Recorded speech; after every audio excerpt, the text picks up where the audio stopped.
Revelation chapter 13, verses 16 through 17 of the King James Version says, "And he causeth all, both small and great, rich and poor, free and bond, to receive a mark in their right hand, or in their foreheads, and that no man might buy or sell, save he that had the mark, or the name of the beast, or the number of his name." There is a great mystery that surrounds the mystical number 666. And this isn't a mystery that came into light only recently, but even in the ancient world. Scholars have endeavored to find out who the mystery man is behind this number. The truth is, till this day, no one knows definitively the meaning of this number or the name of the person behind this number. Greek and Hebrew and Bible scholars over the centuries have been attempting for centuries to unravel the mystery of this name and number. The truth is that if you look at this number long enough and hard enough, this number 666 fit into any name.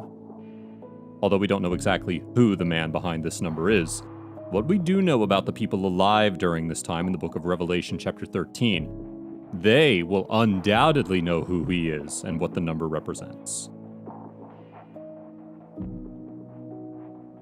Now, if we were to ask the majority of people right now if the Antichrist comes with the mark of the beast, or if the time for the mark of the beast comes, will they take the mark? The answer you will hear from most people is no. But the Bible reveals to us that people will indeed take the mark. And there are a number of different reasons why people will take the mark. And within this sermon, we will explore the reasons why. How do you think the devil will place the mark? What approach do you think he will use to get people to collect it? If we want to look at the approach of the devil, we will have to start with the world today. You know, many of us will hear of the mark of the beast, or the fact that people will worship the beast, and what we think is that it will all happen in the distant future, years from now, centuries from now. But that's not true. I would go as far as saying it has already started, but people don't see it yet. We might have not been seeing the mark on people around the world, but are we not seeing what the mark signifies in the world now? The significance of the mark is in the world today, and we are turning a blind eye to it. There are three major ways the devil will do this, and we will expand on the three ways and how they are working in the world today. The three major ways are coercion, deception, and idolatry. Two of these reasons are interlocked together. Idolatry is dependent on deception. No one will go into idolatry except they have been deceived by someone or something. These are the plans of the devil to make people collect the mark.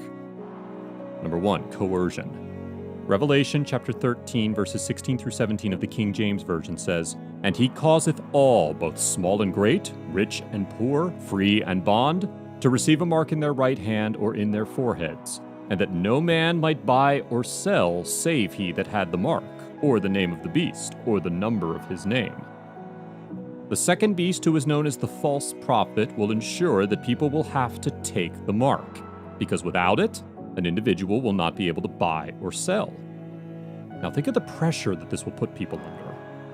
Imagine the strain that this will put on the father of a family, knowing that he cannot provide for his family unless he takes this mark. Look at the lengths people go to in order to have money in their pocket. People go as far as doing illegal activities such as armed robbery because they don't have money. All this father needs to do is take the mark, and then he can buy and sell again. He will try to hold out, but when he sees a loved one struggling, he will give in. Think of a single mother who is alone and has to look after her kids. She may even know her eternal destiny will be sealed by her taking the mark, but she will still go ahead and do it. Rather than focusing on their eternity, people will focus on the here and the now. Don't you think that is what people do already? People focus on the here and the now. But the Bible reminds us constantly that there is an eternity, and that is what people should focus on. Our decision should be based on eternity. The second reason is deception. The first approach of the devil on any occasion is deception. There is a reason why Jesus called this being the father of lies. We know about technology and those who invented the technology. Satan invented lies and deceit. John chapter 8, verse 44 of the King James Version says, "Ye are of your father the devil, and the lusts of your father ye will do. He was a murderer from the beginning, and abode not in the truth, because there is no truth in him. When he speaketh a lie, he speaketh of his own, for he is a liar, and the father of it." Satan is the founding father of lies. If you look at the history of destruction of Satan, his method of choice has included deceit to some extent. Check anything Satan destroyed. He used deceit. In the Garden of Eden, he used deceit. He tried it on Jesus, but failed. He will, and he is using the same method today in the world. Maybe you are thinking that the devil will come at the end of the world and start to deceive many people, or start telling them lies about his original appearance. In Revelation 13, there are two beasts. The first beast is the Antichrist, and the second beast is the false prophet.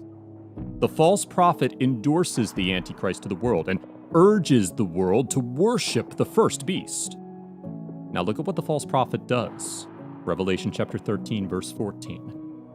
"And he deceives those who dwell on the earth by those signs which he was granted to do in the sight of the beast, telling those who dwell on the earth to make an image to the beast who was wounded by the sword and lived." He will deceive those on the earth to take the mark.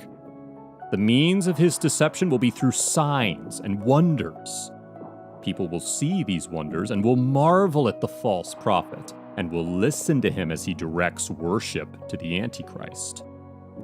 Jesus said that in the end times, false prophets would emerge and show great signs and wonders to deceive many. Matthew chapter 24, verse 24 says, "For there shall arise false Christs and false prophets, and shall show great signs and wonders, insomuch that, if it were possible, they shall deceive the very elect." We all know that Revelation 14 details to us that 3 angels will be sent by God to preach the gospel.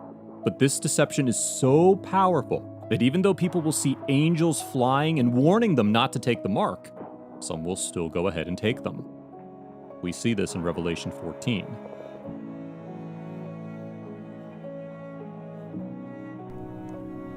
In the book of Revelation, John was able to record the prophecy of 3 angels.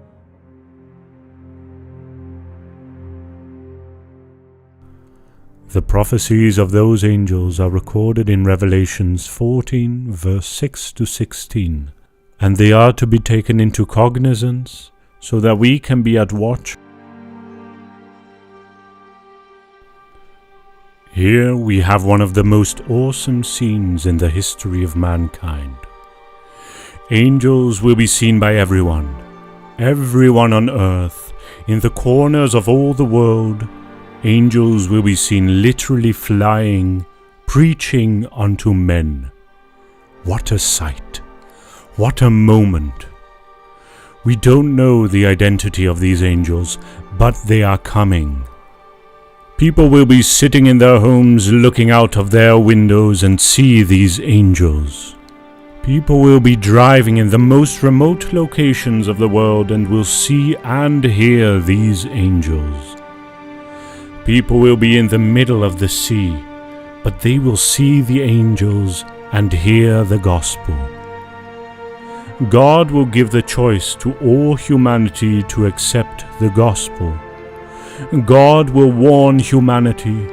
God will plead with humanity, and that is what these angels will do. Warning humanity, pleading humanity to make the right choice. He is a God that cares. The wonderful thing is that as I am preaching this message, we are getting closer to the arrival of these angels. Every second, every minute, every hour, every day brings us closer to their arrival. Even though the gospel will be preached by the 144,000 and the 3 angels and the 2 witnesses, the God of this world will still be at work doing what the Bible tells us in 2 Corinthians chapter 4, verse 4, which says, "In whom the God of this world hath blinded the minds of them which believe not, lest the light of the glorious gospel of Christ, who is the image of God, should shine unto them. And number 3, idolatry. The third method is idolatry. After the deception has set in, the first beast will be an idol. He will be loved and adored. Although he is energized by the very power of hell, he is still a man, and people will worship him. The Antichrist's demand for worship will be so extreme, he will set himself up as God. A man will be worshipped. People think this is so far-fetched, but the people of this world already practice worshiping people now. Look at the culture of celebrities, where people place other human beings on a pedestal, where people faint when they see another person, where people scream hysterically when they meet another person. I have even seen people bowing and worshiping a celebrity. This culture has even infiltrated the church. Celebrity pastors are becoming more prominent. People are to love their pastor, but not to worship them. I love my pastor, but I don't worship him. I look after my pastor, but I don't worship him. In all honesty, we live in a culture of idols. Idolatry is whatever you worship. Whatever you put first in your life is an idol. Idolatry will come in when you have been deceived. When you are an idolater, be clear of this: you are not a child of God. I will repeat that. If you are an idolater, you are not a child of God. Don't say you are being judged or you are being condemned. This is not the time to be thinking someone is condemning you. This is a warning, and it is nothing compared to the eternal damnation that will come to every idolater. You may be saying that you are not an idolater, but you love money more than God.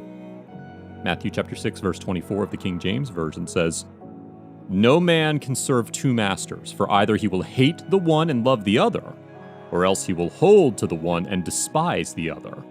Ye cannot serve God and mammon." We also have it in Luke chapter 16, verse 13 of the King James Version that, "No servant can serve two masters, for either he will hate the one and love the other, or else he will be loyal to the one and despise the other. You cannot serve God and mammon." You must love one and hate the other. You cannot love money more than God and say, you love God. The Antichrist will be idolized, loved, and adored. Some people take the mark because of this, because he is their idol.